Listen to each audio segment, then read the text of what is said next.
Hello everyone welcome to my channel Indian Law Academy. आज हम जैसे मैंने पहले दो वीडियो बनाई हैं इसके ऊपर, जो प्रोटेस्टर्स होते हैं उनके ऊपर कौन सा कानून लगेगा जिसके तहत उनके ऊपर प्रोसीडिंग की जा सकती है। तो जैसे अनलॉफुल प्रिवेंटिव एक्टिविटी एक्ट जो है वो लगता है। अनलॉफुल प्रिवेंटिव एक्टिविटी एक्ट से मतलब है जो लोग मतलब अनलॉफुल काम करते हैं उनके ऊपर इस तरह के एक्ट लगते हैं। या उनके ऊपर नेशनल सिक्योरिटी एक्ट भी लगता है जो 1980 का है, जो मैंने इससे पहले दो वीडियो में इस पर बना चुकी हूँ उन दोनों टॉपिक पर। आज हम देखेंगे कि इसके अलावा एक और होता है, वो होता है सडिशन वाला, ये राजद्रोह वाला। कि ये कहा जाता है वो देश के खिलाफ एक तरह से राजद्रोह कर रहे हैं, तो राजद्रोह वाला भी लगता है। और कई बार ऐसा होता है कॉन्स्पिरेसी के चार्जेस भी लग जाते हैं। जैसे क्या होता है, जब कोई भी केस मतलब किसी के ऊपर फ्रेम किया जाता है तो उसमें काफ़ी चार्जेस लगते हैं। ऐसा नहीं है कि एक ही चार्ज लगेगा, जितना काम करता है कोई पर्सन, जितना क्राइम करता है उससे रिलेटेड कुछ और फैक्ट या चार्जेस उसके ऊपर लगते रहते हैं। जैसे मान लीजिए कोई प्रोटेस्टर्स है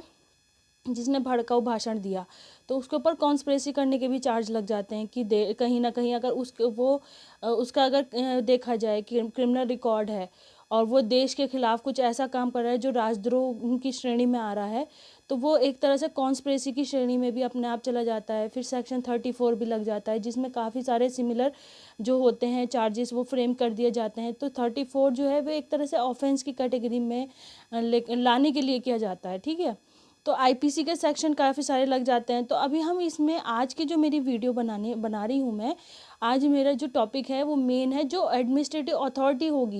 वो जो प्रोसीडिंग करेगी उन प्रोटेस्टर्स के ऊपर, या उन किसी इंडिविजुअल भी हो सकता है, उसमें कोई ग्रुप भी हो सकता है, कोई इंस्टीट्यूशन भी हो सकता है,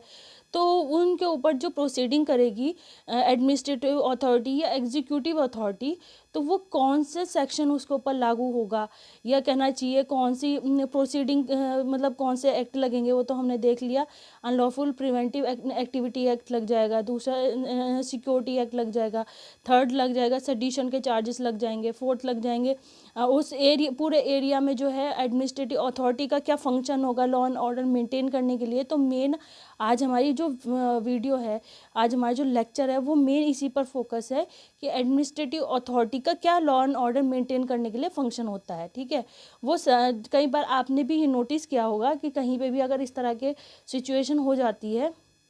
या तो किसी पूरे स्टेट में हो जाए, या पूरे कहना चाहिए किसी एक स्टेट के एक पर्टिकुलर एरिया में हो जाए, तो इस तरह के जब हालात हो जाते हैं जहाँ पे लॉ एंड ऑर्डर जो है कहना चाहिए वो मतलब कंट्रोल से बाहर हो जाता है, जो एडमिनिस्ट्रेटिव अथॉरिटी है लॉ एंड ऑर्डर मेंटेन करने के लिए वो धारा 144 लगा देती है। ठीक है, अब हम देखेंगे धारा 144 आईपीसी की है कि सीआरपीसी की है, वो दोनों ही लगती है। ठीक है, धारा 144 जो आईपीसी की होगी वो सिर्फ हमें एक तरह से ये बताती है कि किस सिचुएशन में धारा 144 लागू की जा रही है। ठीक है, वो जैसे अनलॉफुल एक्टिविटी हो रही है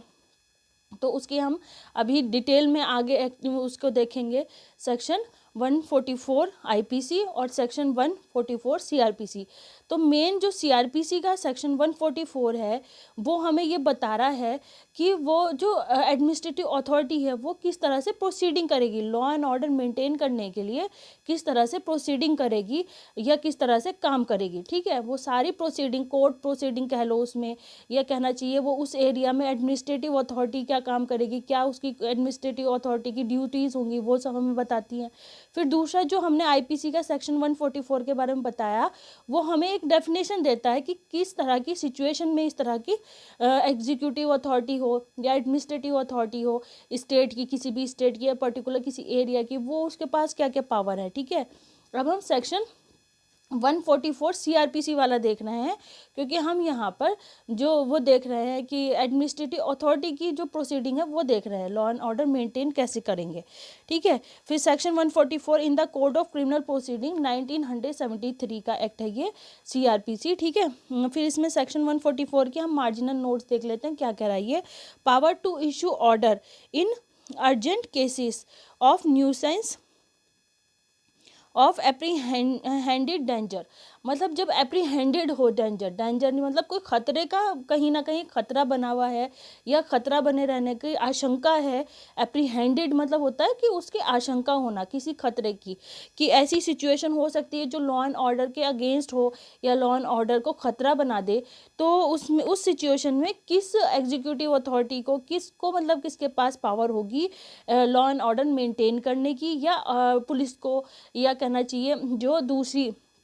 गवर्नमेंट मशीनरी है उस तरह से कौन उसको मतलब गाइड करेगा। तो in case where in the opinion of a DM or SDM or any other executive magistrate, यहाँ एग्जीक्यूटिव मजिस्ट्रेट से मतलब है उसमें डीएम हो सकते हैं और एसडीएम हो सकते हैं, ठीक है। सुप्रिटेंड जो डीएम होंगे और या एसडीएम के पास ये पावर होती है लॉ एंड ऑर्डर मेंटेन करने की किसी भी डिस्ट्रिक्ट में। अब जैसे हम लोग कई बार हमारे भी मतलब हमने आम जिंदगी में ये चीज़ रिलेट करके देखे हैं अपनी लाइफ से, कि कई बार अगर हमारे एरिया में इस तरह की सिचुएशन होती है तो डीएम और एसडीएम के ऊपर जिम्मेदारी होती है, और जो एग्जीक्यूटिव मजिस्ट्रेट भी कहलाए जाते हैं, ठीक है, कार्यकारी जो मजिस्ट्रेट होंगे वो कहलाते हैं, ठीक है। Specially empowered by the state government, जो कि स्पेशली जो है स्टेट गवर्नमेंट के उनको ऑथोराइज करती है या उनको पावर देती है लॉ एंड ऑर्डर मेंटेन करने की इन दिस बिहाफ, अपने बिहाफ पर, ठीक है। स्टेट गवर्नमेंट अपने बिहाफ पर उनको एक अथॉरिटी देती है लॉ एंड ऑर्डर मेंटेन करने की, और जो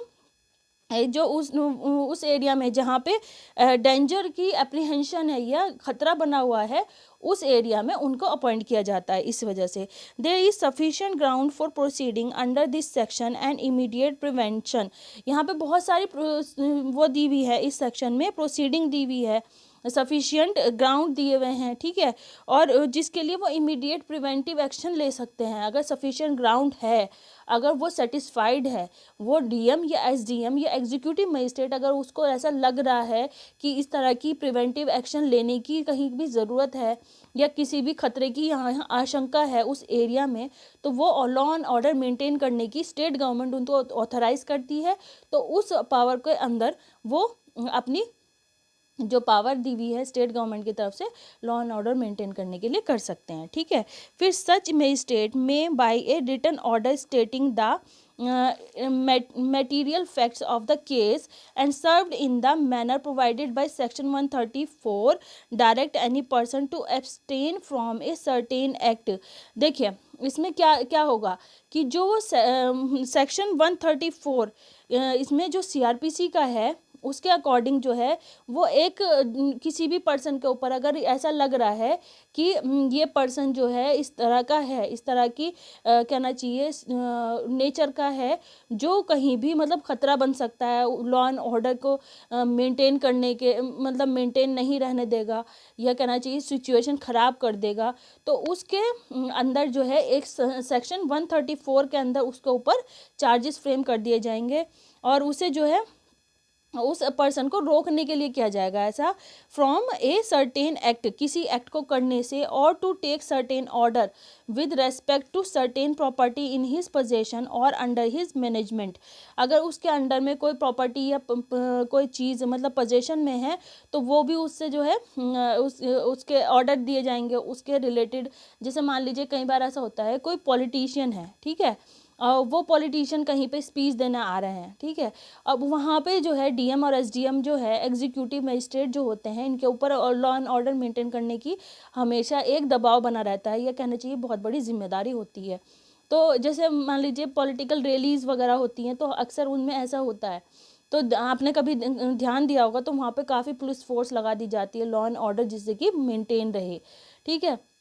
जैसे अभी हम फार्मर्स का प्रोटेस्ट देख रहे हैं, दिल्ली बॉर्डर के आसपास फार्मर्स प्रोटेस्ट कर रहे हैं, तो वहाँ पे भी बहुत सारी संख्या में जो है पुलिस फोर्स लगाई हुई है, जिससे कि कोई भी ऐसा पर्सन जिसका जो है क्रिमिनल रिकॉर्ड है या जिसके ऊपर शक है कि वो जो है इस तरह की सिचुएशन में उसका फ़ायदा उठा सकता है, या कहना चाहिए कोई नुकसान दे सकता है, लॉ एंड ऑर्डर मेंटेन ना रह सके जिस वजह से, तो उस पर्सन के ऊपर सेक्शन 134 सीआरपीसी के तहत जो है प्रोसीडिंग कर दी जाएगी, या उसको या उसके अंडर में अगर कोई प्रॉपर्टी है कोई पोजेशन में उसके, तो वो और अंडर हिज मैनेजमेंट, अगर उसके मैनेजमेंट में कोई काम है वो, if such magistrate considers that such direction is likely prevent, अगर वो मजिस्ट्रेट को ऐसा मतलब सेटिस्फेक्शन हो जाता है या वो उसको एक कहना चाहिए विश्वास हो जाता है कि वो पर्सन इन सब चीज़ों की या इस सिचुएशन का फ़ायदा उठा सकता है और जिससे जो है झगड़ा बढ़ने की या झगड़ा होने की आशंका है या लॉ एंड ऑर्डर ख़राब होने की आशंका है, तो उस पर्सन को जो है अरेस्ट भी कर सकती है, ठीक है। और tends to prevent obstruction, annoyance और injury to any person lawfully employed और danger to human life, health और सेफ्टी और disturbance of the public tranquillity और a riot of an affray. मतलब ये है कि उस जगह पर कोई दंगा फसाद हो सकता है, ठीक है। रियॉट से मतलब होता है दंगा होना, ठीक है। और जिससे जो है पब्लिक जो सेफ्टी है या पब्लिक ट्रैंक्विलिटी है उसको डिस्टर्बेंस हो सकता है, या पब्लिक की जो ह्यूमन लाइफ है उसको डिस्ट्रप्शन हो सकता है। तो इस तरह के कई बार ऐसा होता है कि सिचुएशन ख़राब हो जाती है तो कई लोग मारे जाते हैं, तो उस सब से बचाने के लिए प्रिवेंटिव एक्शन लिया जा सकता है। और अगर किसी पर्सन के ऊपर खतरा मतलब इस तरह का शक है तो उस पर्सन को सेक्शन 134 सीआरपीसी में उसे उसमें अरेस्ट भी किया जा सकता है और उसे जो है अरेस्ट करने के बाद उसके पोजीशन में या कोई भी प्रॉपर्टी या कुछ है वो भी ली जा सकती है, ठीक है। ये सब जो है लॉ एंड ऑर्डर मेंटेन करने के लिए इसके पीछे का मेन पर्पस जो है पब्लिक सेफ्टी और पब्लिक जो लाइफ है उसको, ह्यूमन लाइफ और हेल्थ को बचाने का है मेन पर्पस, ठीक है। अब ऐसा जनरली आपने अगर अपनी लाइफ में देखा होगा, कॉमन लाइफ में, तो ऐसा होता है, ठीक है। इससे आप सभी लोग रिलेट करेंगे। फिर हम आ जाते हैं नेक्स्ट पॉइंट, देखते हैं an order under this section 144 का नेक्स्ट पॉइंट। सेक्शन 144 क्लॉज 1 था ये, और क्लॉज 2 में है क्या कह रहा है, an order under this section shall remain in force for more than 2 months from the making thereof. ये जो ऑर्डर होगा, ठीक है, उस पर्सन को अगर अरेस्ट कर दिया जाए या उसके ऊपर मतलब एक तरह से प्रिवेंटिव एक्शन लिया जा रहा है कुछ भी, तो वो ऑर्डर 2 महीने तक क्या रहेगा, फोर्स में रहेगा। उसके बाद अपने आप ही वो वायलेट हो जाएगा। लेकिन अगर उस कंडीशन में उस पुलिस या एग्जीक्यूटिव मजिस्ट्रेट को लगता है वो जो पर्सन है जिसे अरेस्ट किया गया है ऐसी सिचुएशन में, तो उसकी आगे भी अगर प्रोसीडिंग मतलब कहना चाहिए वो ज़्यादा खतरनाक क्रिमिनल एक्टिविटी पहले भी कर चुका है इन पास्ट में और फ्यूचर में भी उसका करने के काफ़ी चांसेस है, तो उसे आगे भी बढ़ाया जा सकता है। ऐसा नहीं है कि 2 महीने तक ही उसे मतलब वो प्रोसीडिंग में रखा जाएगा। लेकिन हाँ, जो इंस्टेंट एक्शन लिया जाएगा तो उसको उसी टाइम अरेस्ट भी किया जा सकता है। उसके पोजीशन में कोई प्रॉपर्टी है या कुछ इस तरह की चीज़ें हैं, मान लीजिए उसके पास कुछ खतरनाक डेंजरस चीज़ें हैं जिससे जो है वो हमला करने के लिए आया है, तो वो सब चीज़ें ली जा सकती है उसके जो पोजीशन में है, जो प्रॉपर्टीज़ वगैरह उसके पास हैं इस तरह की, तो वो ली जा सकती हैं, जिससे हंगामा झगड़ा या कलह हो सकता है उस एरिया में, यह कहना चाहिए वहाँ की पीस एंड सिक्योरिटी को कहीं ना कहीं खतरा है, तो वो सब चीज़ें हो सकती हैं। अब इसमें एक प्रोवाइजो दिया हुआ है, provided that if the state government considers it necessary so to do for preventing danger to human life, health और सेफ्टी, और फॉर प्रिवेंटिंग और रियॉट और any affray, it may by notification direct that on order made by a magistrate under this section shall remain in force for such further period not exceeding 6 months। मतलब जैसे मैंने अभी बताया कि 2 महीने तक ही ज़रूरी नहीं है उस पर्सन के ऊपर प्रोसीडिंग की जाएगी। अगर फिर भी स्टेट गवर्नमेंट को लगता है कि उस पर्सन के ऊपर जिसे अरेस्ट किया गया ऐसी सिचुएशन में वो बाद में भी ऐसा कुछ इन फ्यूचर कर सकता है, या उसकी क्रिमिनल एक्टिविटी पहले भी पास्ट में रह चुकी है तो उसका क्रिमिनल रिकॉर्ड है, या आगे भी ऐसा करने के चांसेस है, तो अगर गवर्नमेंट चाहे स्टेट गवर्नमेंट के ऑथराइजेशन से वो 6 month हो सकती है, उसकी जो जुडिशियल कस्टडी होगी या पुलिस कस्टडी होगी वो बढ़ाई जा सकती है, ठीक है, 6 month के लिए की जा सकती है, 2 महीने से। फिर यहीं पर आकर जो है कई बार ऐसा होता है कि इसका मिसयूज़ भी होने लग जाता है, इस लॉ का मिसयूज़ भी होने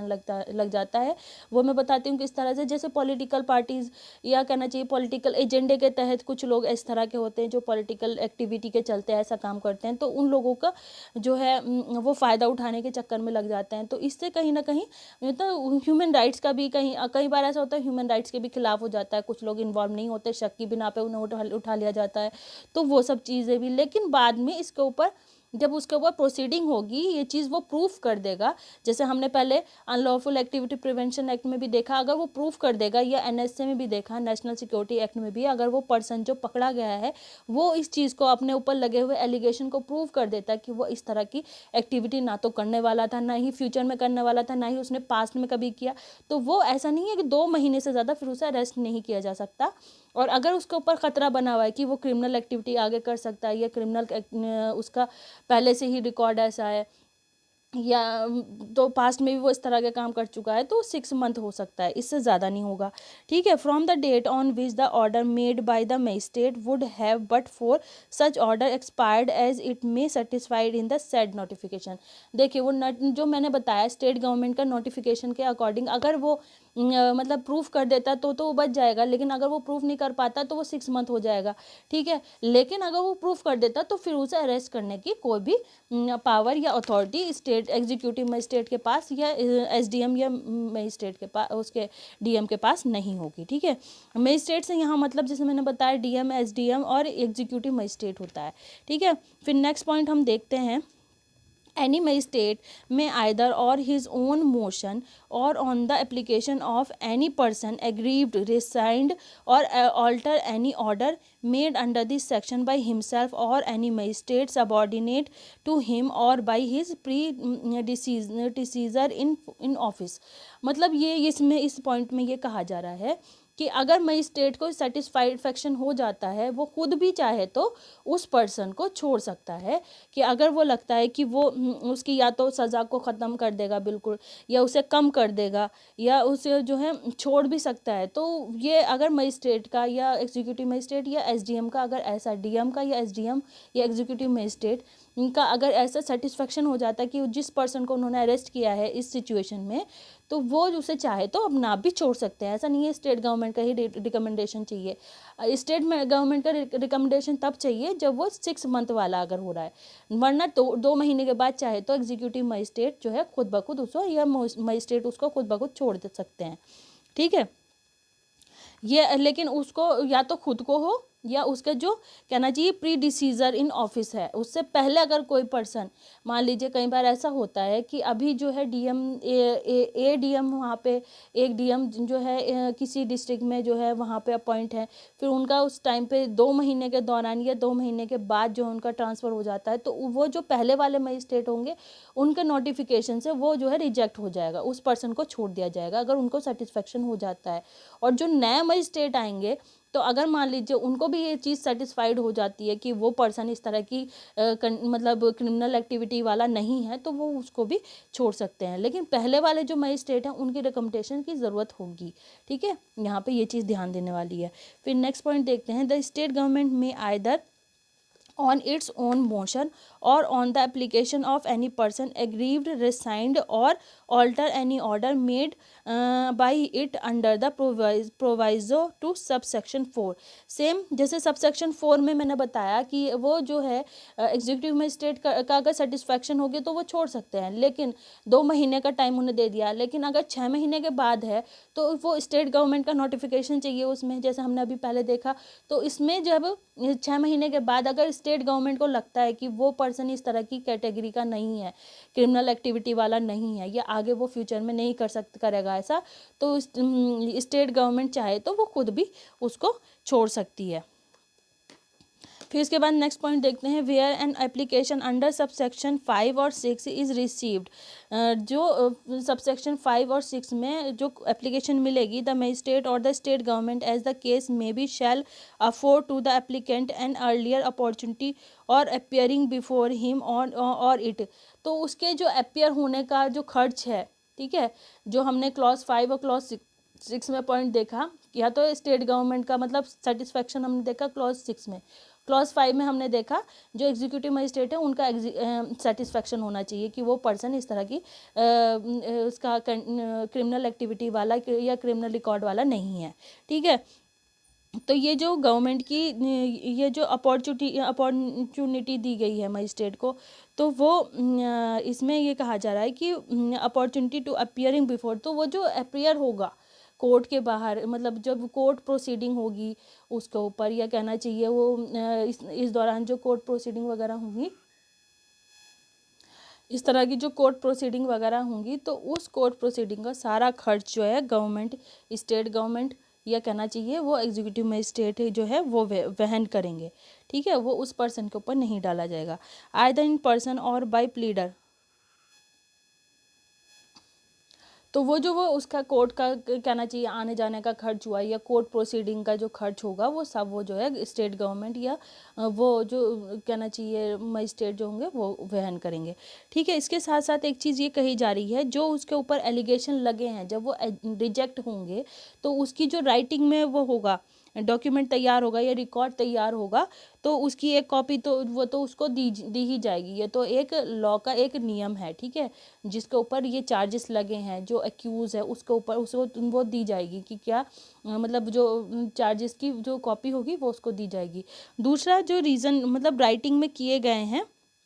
या तो पूरी तरह से हटा दिए जाएंगे या थोड़े बहुत, मतलब जो उसके अगर आगे लगता है कि ये आगे इस तरह का कर सकता है तो उसके ऊपर वो चार्जेस लगे रहेंगे, लेकिन उसके ऊपर कोर्ट प्रोसीडिंग चलती रहेगी। ठीक है, लेकिन उसके अलावा ये कहा जा रहा है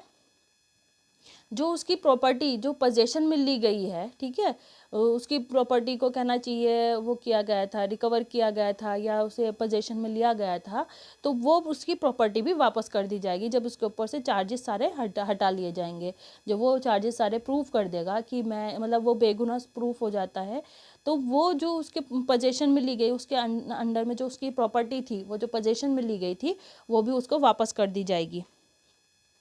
चाहे उसमें इमूवेबल प्रॉपर्टी हो चाहे मतलब इमूवेबल प्रॉपर्टी की बात हो रही है, यहाँ पे इमूवेबल प्रॉपर्टी की बात नहीं है। ठीक है, जो उसकी पोजेशन की इमूवेबल प्रॉपर्टी है वो रखी गई थी, वो एज ए सिक्योरिटी रखी जाती है। ठीक है, फिर इसके बाद सेक्शन 144 देखते हैं हम आईपीसी में क्या कहा जा रहा है। इसमें एक तरह की डेफिनेशन टाइप दी गई है कि किस सिचुएशन में सेक्शन 144 की कोर्ट की प्रोसीडिंग जो है जो पर्सन पकड़ा जाता है उसके ऊपर सीआरपीसी वाली लागू होती है। तो इसके बारे में इसमें सिर्फ एक डेफिनेशन टाइप दी गई है कि सेक्शन 144 किस सिचुएशन पर लागू होता है। ठीक है,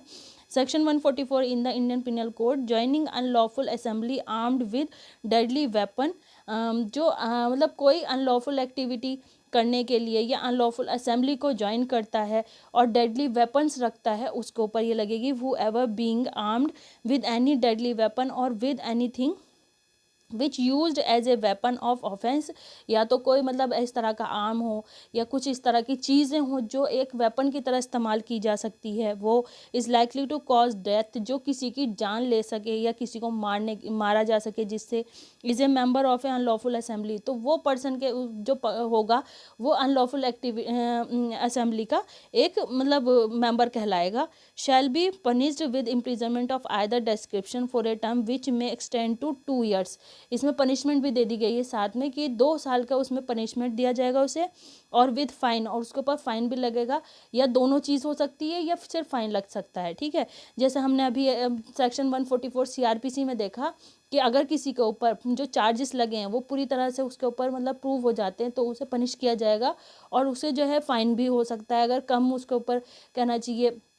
जो चार्जेस लगे वो पूरी तरह से नहीं मतलब प्रूव कर पाया, तो थोड़ा बहुत ही मतलब उसके ऊपर चार्जेस जो है प्रूव हुए हैं तो उसे फाइन देकर भी अगर माइनर से वो है ऑफेंस, अगर कम मतलब कहना चाहिए ज़्यादा वैसा वाला नहीं है, हीनियस क्राइम नहीं कैटेगरी का नहीं है, तो उसके ऊपर सिर्फ फाइन भी लगाया जा सकता है। और अगर ज़्यादा बड़ी एक्टिविटी या हीनियस क्राइम किया हुआ है उसने तो वो जो है उसमें दोनों भी लगाया जा सकता है, 2 साल की सज़ा और साथ के साथ फाइन भी किया जा सकता है। अब हम इसमें एक एग्जाम्पल के तौर पे केसेस देख लेते हैं। Shri Raj Narayan Singh and others versus district magistrate Gorakhpur on 24 January 1956 का केस है ये। दूसरा है बस्तर परिवहन संघ Jagdalpur versus state of Chhattisgarh on 12 सितंबर 2017 का ये केस है। अब इन जो केस हैं इन केस में ये इसी सिचुएशन पे बेस्ड केस हैं सेक्शन 144 के। सेक्शन 144 सीआरपीसी की हमें एक इसकी डेफिनेशन टाइप भी बताती है और दूसरा हमें ये भी बताती है कि जो पनिशमेंट क्या होगा। ठीक है, लेकिन सेक्शन 144 सीआरपीसी हमें जो है एडमिनिस्ट्रेटिव जो अथॉरिटी हैं उनकी प्रोसीडिंग बताएगी कि जो एडमिनिस्ट्रेटिव अथॉरिटी है उसका लॉ एंड ऑर्डर मेंटेन करने के लिए क्या फंक्शन है, क्या उनके ऊपर जो स्टेट गवर्नमेंट है उनको क्या पावर ऑथोराइज की हुई है, और किस उन पावर के अंदर रहते हुए स्टेट गवर्नमेंट के जो ऑथराइजेशन में जो पावर दी गई है एग्जीक्यूटिव मजिस्ट्रेट को, तो वो क्या क्या एक्शन ले सकते हैं, ये सब चीज़ें इसमें दी हुई है। फिर हमने जैसे अभी हमने देखा कि सेक्शन कहीं इसमें धारा 144, एक एग्जाम्पल हम देखते हैं कि धारा 144 और कहाँ लगी। तो इसमें हम देखते हैं बेंगलुरु का केस अभी हाल फिलहाल का ही है। In the wake of the corona virus situation in Bengaluru and emergence of the new strain of the virus, the city police have decided to impose section 144 of CRPC in Karnataka capital for 12 hours from December 31st evening 2020। The prohibition 2020 की 31 दिसंबर को एक दिन का वो लगाया गया है कर्नाटक में, 12 आवर्स के लिए लगाया गया है सेक्शन 144। और वो उसकी मेन जो रीज़न है वो ये है, जैसे अभी कोरोना वायरस आया था, अब कोरोना वायरस के बाद अब जो है नया वायरस पाए जाने की वो है मतलब शंका है कि उस वायरस के आने का डर है। तो इस वजह से ये new strain of the virus आने की जो है आवश्यकता मतलब शंका है, तो इसलिए जो है ये इमरजेंसी का प्रोविज़न लगा दिया गया है। इसे एक इमरजेंसी के टाइम पे यूज़ करने वाला कहना चाहिए स्टेट गवर्नमेंट का एक वेपन कह सकते हैं, या एग्जीक्यूटिव मजिस्ट्रेट है उसके लिए एक ऑथोराइजेशन वाली पावर कह सकते हैं। The prohibition order will remain in force with in the limit of the city from 6 p.m. on December 31st till 6 a.m. on January 1st of January 2021 according to Bengaluru police notification. जो police notification था बेंगलुरु की, तो उनके हिसाब से 12 घंटे का इन्होंने वो लगाया है, कहना चाहिए कर्फ्यू टाइप लगाया है, सेक्शन 144 लगा दिया है। सेक्शन 144 को कर्फ्यू की कैटेगरी कहते हैं कि जब इमरजेंसी कोई कंडीशन होती है तो तब ये इस तरह का लगाया जा सकता है। अब ये जो मैंने केस अभी पहले बताया उसमें भी मतलब सेक्शन 144 लागू करने की सिचुएशन नहीं बताई गई है कि किस तरह से 144 किस सिचुएशन में लगा सकते हैं, या कहना चाहिए एग्जीक्यूटिव मजिस्ट्रेट के पास या पुलिस अथॉरिटी के पास क्या पावर है, एग्जीक्यूटिव मजिस्ट्रेट को जो है स्टेट गवर्नमेंट ऑथोराइजेशन में क्या क्या पावर कर मतलब क्या क्या अपनी पावर्स का यूज़ कर सकती है। ठीक है, लॉ एंड ऑर्डर मेंटेन करने के लिए हमने अभी डिटेल में देखा। फिर सेक्शन 144 जो है IPC का, वो हमें मैंने बताया अभी पहले भी कि वो सिर्फ हमें एक डेफिनेशन टाइप देता है कि किस सिचुएशन में सेक्शन 144 की प्रोसीडिंग एग्जीक्यूटिव मजिस्ट्रेट या SDM और DM कर सकते हैं। ठीक है, और इसमें पनिशमेंट भी दे दी, 2 ईयर्स पनिशमेंट है और फाइन है, या दोनों लग सकता है उस पर्सन के ऊपर जो इस तरह की सिचुएशन में पाया जाता है, जिसके पास इस तरह का कोई वेपन पाया जाता है जिससे किसी पर्सन को की लाइफ को या हेल्थ को कोई नुकसान पहुंचाया जा सकता है। कई बार ऐसा होता है किसी के पास से बम वगैरह भी मिलते हैं, तो उन तरह के जो लोग हैं वो बहुत ही ज़्यादा क्रिमिनल और हीनियस एक्टिविटी करने वाले जो लोग हैं उस सिचुएशन को हैंडल करने के लिए सेक्शन 144 लगा दिया जाता है, जिससे कि पब्लिक हेल्थ और ट्रैंक्विलिटी को सेव किया जा सके, साथ के साथ लॉ एंड ऑर्डर भी मेंटेन किया जा सके। ये एक गवर्नमेंट का कहना चाहिए बहुत बड़ा रोल है, या कहना चाहिए स्टेट गवर्नमेंट की तरफ से बहुत बड़ा रोल है जो एग्जीक्यूटिव मजिस्ट्रेट इसको फुलफिल करते हैं। ठीक है, उनको जो पावर है वो ऑथोराइज की जाती है। ठीक है, ऐसी सिचुएशन में जो होता है कई बार जो दूसरे लोग होते हैं उनके ऊपर भी, जैसे मैंने पहले भी बताया अनलॉफुल एक्टिविटी प्रिवेंशन एक्ट में भी ऐसे हुआ, उसे ब्लैक लॉ की लिस्ट में डाला। जो जर्नलिस्ट हैं वहाँ के, या जो कहना चाहिए एक्टिविस्ट हैं, सोशल एक्टिविस्ट हैं, उन लोगों ने, तो इस तरह की सिचुएशन में मतलब एक लिमिट जो होती है, कई बार ऐसा होता है कि हम यहाँ पे इस लिमिट के अंदर जो रहना है और हमें इस लिमिट के अंदर रहना है, तो वो जब ये टकराव होता है तो आपस में एक दूसरे की लिमिट से बाहर जाने पर ही होता है। तो उस टकराव को या उस लिमिट को ही बचाने के लिए सेक्शन 144 लगा दी जाती है। ठीक है, ये लॉ एंड ऑर्डर मेंटेन करने का मेन इसका जो पर्पस है वो यही है। ठीक है, अब हमने इससे पहले अब इस सेडिशन वाला जो सेक्शन है, सेक्शन 124A सेडिशन, ये रह गया अभी अनलॉफुल एक्टिविटी एक्ट, और कहना चाहिए